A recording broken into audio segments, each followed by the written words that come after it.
Now, new quarantine rules have come into force for all foreign visitors to Ireland. From today, anyone entering the Republic of Ireland is required by law to declare a location where they'll be staying and quarantining for 14 days. People arriving before this were only advised to self-isolate for 14 days, but now it'll be considered a crime if they refuse.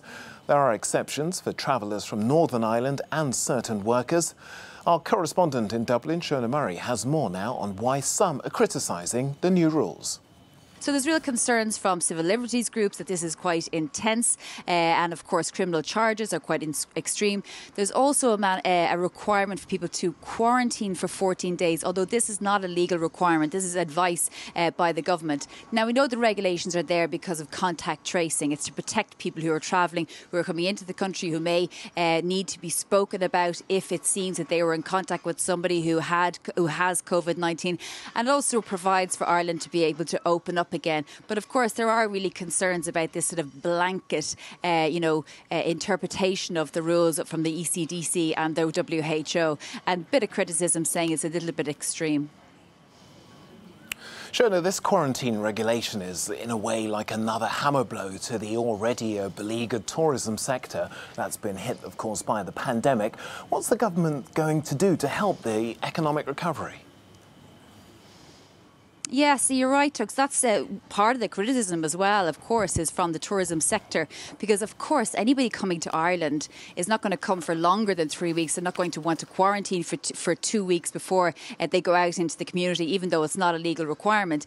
And the introduction has been criticised by, as you can imagine, people like Michael O'Leary, the managing director of Ryanair, and the Airline Pilots Association, because they're making the point that people could be coming from countries with an even lower R rate than Ireland when it comes to COVID-19, with a different country profile that it comes to Ireland. For example, a country like Greece that had very few cases, New Zealand, etc. Yet they're being treated as people who could contaminate.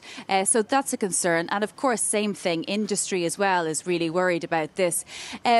The unemployment rate in Ireland is set to go to around 17%, the worst record of all time. There's huge concern about how Ireland is very slowly, in contrast to other European countries, moving out of this lockdown period. They're still only in phase one. Most people are still in self-isolation. For example, you won't get a haircut in Ireland till the end of July. Pubs won't reopen till August. So again, even if you're talking about people who are able to come to the country, if there was no quarantine, there's very little for them to do.